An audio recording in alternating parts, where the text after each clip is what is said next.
आप बेहतर के हकदार हैं। कितनी बार सुनी है ये लाइन? ये सिर्फ एक मार्केटिंग स्लोगन नहीं है, ये एक वादा है, एक बेहतर जिंदगी का, बेहतर चीजों का, एक बेहतर भविष्य का। मार्केटिंग की दुनिया हमें लगातार यही सपना तो दिखाती है। पर क्या हमने कभी रुककर सोचा है कि इस बेहतर को पाने की असली कीमत क्या है? चलिए आज इसी सवाल की तह तक जाते हैं और समझते हैं कि ये जो स्टेटस की दौड़ है, इसका हमारी जेब पर और हमारी जिंदगी पर आखिर असर क्या पड़ता है। तो ये सब शुरू कहाँ से होता है? आखिर हम इस जाल में फंसते कैसे हैं? इसकी जड़ें जुड़ी हैं एक कॉन्सेप्ट से जिसे कहते हैं एस्पिरेशनल मार्केटिंग। ये वो तरीका है जो सीधे हमारी इच्छाओं और सपनों पर काम करता है। तो ये एस्पिरेशनल मार्केटिंग है क्या चीज़? देखिए, ये एक बहुत चालाक तरीका है। इसमें कंपनियां अपने प्रोडक्ट्स को कामयाबी और एक शानदार लाइफस्टाइल के साथ जोड़ देती हैं। वो हमें ऐसा महसूस कराती हैं कि हमारी आज की जिंदगी में कुछ ना कुछ तो कमी है और उनका प्रोडक्ट ही उस कमी को भरने का इकलौता जरिया है। और इसके उदाहरण हमारे चारों तरफ है। लग्जरी कारों से लेकर महंगे महंगे स्मार्टफोन्स तक, डिजाइनर कपड़ों से लेकर प्रीमियम इंश्योरेंस पॉलिसियों तक, ये सारी चीजें असल में हमें एक प्रोडक्ट नहीं बल्कि एक बेहतर स्टेटस का वादा बेच रही होती हैं। अब जो बात वाकई में दिलचस्प है वो ये है कि मार्केटिंग की ये तरकीबें हमारे दिमाग पर काम कैसे करती हैं। असल में कुछ मानसिक झुकाव, जिन्हें हम कॉग्निटिव बायस कहते हैं, हमें इन महंगी खरीदारियों की तरफ धकेलते हैं। सबसे पहला है बैंडवैगन इफेक्ट। सीधे सीधे कहें तो ये फियर ऑफ मिसिंग आउट या फोमो वाला मामला है। जब हम देखते हैं कि हमारे दोस्त, हमारे रिश्तेदार या सोशल मीडिया पर हर कोई लेटेस्ट फ़ोन खरीद रहा है, तो हमारे अंदर भी उसे खरीदने की एक ज़बरदस्त इच्छा होती है, सिर्फ इसलिए ताकि हम इस ट्रेंड से कहीं पीछे न रह जाएं। फिर आता है कन्फर्मेशन बायस। मान लीजिए हमने एक महंगी गाड़ी खरीदने का मन बना लिया है। अब पता है क्या होगा?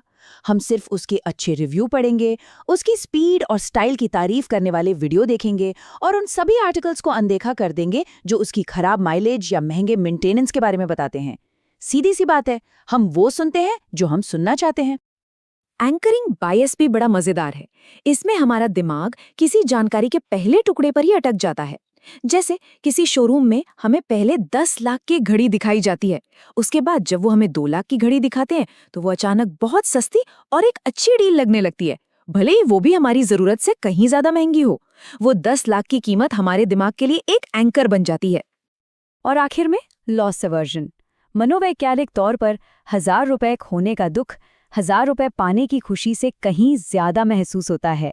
लिमिटेड टाइम ऑफर या सिर्फ 2 पीस बचे हैं जैसी टैगलाइंस हमारे इसी डर का फायदा उठाती हैं। हमें लगता है कि अगर हमने अभी नहीं खरीदा तो ये मौका हाथ से निकल जाएगा और हम फौरन फैसला ले लेते हैं। चलिए अब थ्योरी से बाहर आते हैं और कुछ असली कहानियों से समझते हैं कि सिर्फ स्टेटस के लिए खर्च करने के असल जिंदगी में क्या नतीजे हो सकते हैं। हमारी पहली कहानी अरविंद की है। अरविंद एक मिड लेवल मैनेजर हैं और उन्होंने अपनी गाड़ी को लेकर एक बड़ा फैसला लिया। अरविंद के पास एक ठीक ठाक गाड़ी थी, लेकिन उन्होंने एक महंगी लग्जरी कार लीज पर ले ली। खुद को ये कहकर तसल्ली दी कि इससे टैक्स में फायदा होगा, लेकिन नतीजा, उसकी भारी भरकम किश्तों के चक्कर में वो अपने रिटायरमेंट के लिए बचत ही नहीं कर पाए।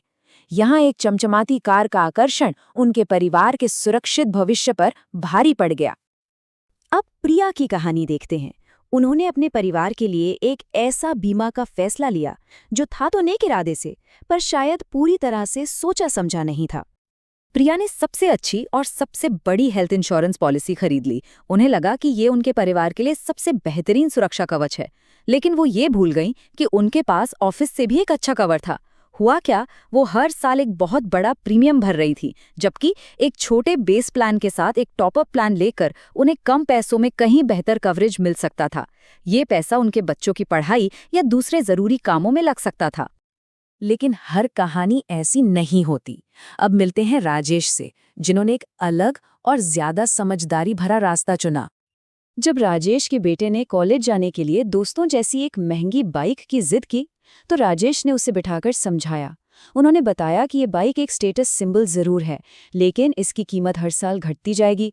उन्होंने बाइक की जगह एक बेसिक स्कूटर खरीद कर दिया और अपने बेटे को पैसे की असली कीमत और उपयोगिता को स्टेटस से ऊपर रखने का एक जरूरी सबक सिखाया।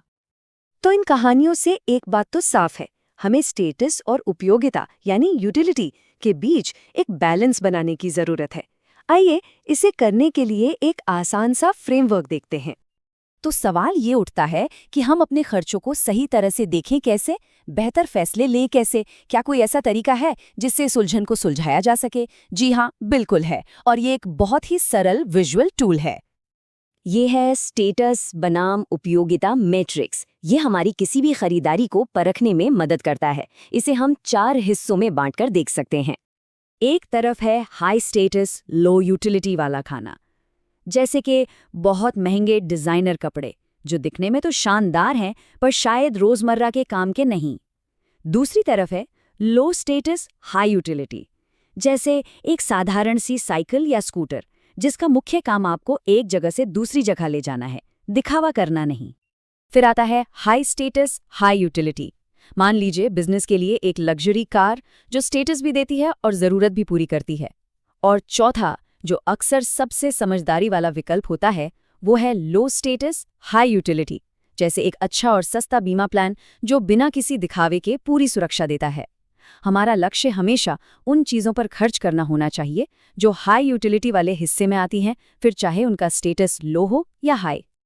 तो सवाल ये है कि हम इस स्टेटस के जाल से बच कैसे सकते हैं और अपने लिए एक सुरक्षित फाइनेंशियल भविष्य कैसे बना सकते हैं। इसके लिए कुछ बहुत ही ठोस कदम हैं। अगली बार कोई भी बड़ी खरीदारी करने से पहले खुद से ये 4 सवाल जरूर पूछिए। पहला, क्या ये मेरी जरूरत है या सिर्फ एक चाहत? दूसरा, इसकी असली लागत क्या है, सिर्फ आज की कीमत नहीं बल्कि लंबे समय में? तीसरा, क्या इससे बेहतर और सस्ता कोई और विकल्प है? और चौथा और सबसे जरूरी, ये खरीदारी मेरे लंबे समय के फाइनेंशियल गोल्स पर क्या असर डालेगी? कभी-कभी किसी निष्पक्ष फाइनेंशियल एडवाइजर की राय लेना भी बहुत मददगार साबित हो सकता है। और अंत में ये एक सवाल हम सबको खुद से पूछना चाहिए, हमारे लिए असली दौलत का मतलब क्या है? क्या ये महंगी चीज़ों का मालिक बनना है या फिर ये फाइनेंशियल आज़ादी और मन की शांति है? इसका जवाब जो भी हो, वही हमारे हर वित्तीय निर्णय को सही रास्ता दिखाएगा।